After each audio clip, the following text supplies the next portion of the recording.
सादर जय जय श्री सीताराम भैया। कितने ही धनपति बने रहे हम, पद प्रतिष्ठा पर विराजे हों, पावरफुल हों, लेकिन ठाकुर की कृपा का संयोग नहीं है तो सब बेकार है भैया।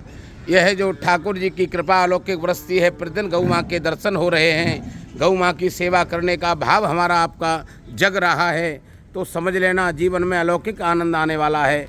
ठाकुर की अपार कृपा है, पितृदेवों का आशीष हमारे सिर पर आ गया है, इसलिए हमारा ग्रस्त जीवन भी खुशहाल बनेगा। अब हम मिल करके भैया गौ माँ की सेवा करें, गौ माँ के दर्शन करो, गौ माँ की सेवा करने का संकल्प लो। जहाँ भी निवास है भैया वहीं करो। गौधाम नहीं आ पा रहे, कोई चिंता की बात नहीं। प्रतिदिन हमारा एक ही नियम हो, गौ माँ को कुछ न कुछ अपने हाथों से अवश्य खिलाएं हम, जीवन सुखमय बनेगा। बड़ी कृपा है ठाकुर जी की यह, लेकिन साधन सधेगा कब? कोशिशें कोई लाखों भले ही करे, किंतु सद्गुरु बिना बात बनते नहीं। क्यों? ग्रंथ पढ़ ज्ञान पाले ना आसान है, अपना आनंद पाना बड़ी बात है। जैसे तन को जल से धुलाना सरल है, मगर मन को निर्मल बनाना बड़ी बात है। कैसे बनेगा मन निर्मल?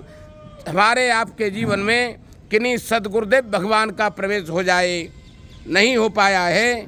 हम मिल कर के भैया किसी एक सदग्रंथ का आश्रय लेकर जीवन को चलाएं, यह भी नहीं कर पा रहे हैं भैया। ठाकुर जी मंदिर में विराजे हैं, उनके दर्शन लाभ को प्रतिदिन जाओ। घर में जो श्रेष्ठ हैं उनका सम्मान करो। अरे भैया, परहित में मन की गति को साधो, गौ माँ के दर्शन करके गौ माँ की सेवा करने का नियम ले लो।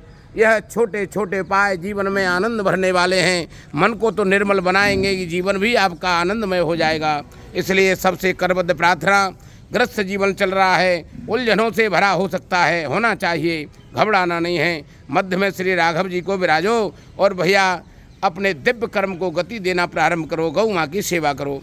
गौ माँ की सेवा ही 33 कोटि देवताओं का आशीष हमारे आपके सिर पर बना रहता है। इतना नहीं, जो पितृ हैं हमारे, वह भी आनंद में आकर के भैया आशीर्वाद देते रहते हैं, जिससे हमारा ग्रस्त जीवन खुशहाल बनता है।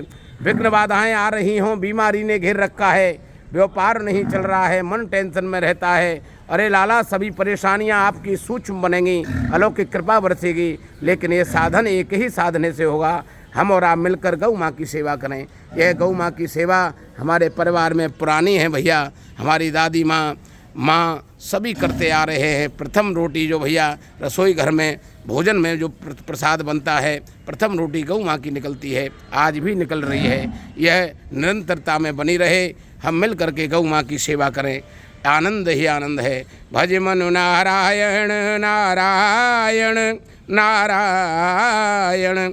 कुछ नहीं बिगड़ेगा तेरा गौ शरण आने के बाद, कुछ नहीं बिगड़ेगा तेरा सदग्रंथ का आश्रय लेने के बाद, कुछ नहीं बिगड़ेगा तेरा भैया गुरुदेव भगवान की शरणागति होने के बाद, उनके द्वारा दिया गया मंत्र जीवन में उतारने के बाद, कुछ नहीं बिगड़ेगा तेरा जिस परिवार में जीवन जी रहे हो श्रेष्ठ का सम्मान करने के बाद, कुछ नहीं बिगड़ेगा तेरा स्वयं के कर कमलों से परहित करने के बाद। छोटे छोटे उपाय हमारे आपके ग्रस्त जीवन को अलौकिक बनाते हैं भैया। ग्रस्त जीवन जिया है राघव सरकार ने, सबके जीवन में खुशहाली हो, आनंद हो, यही भैया ठाकुर जी के श्री चरण कमलों में प्रार्थना। गौ माँ की सदा ही जय जयकार हो, जय जयकार हो।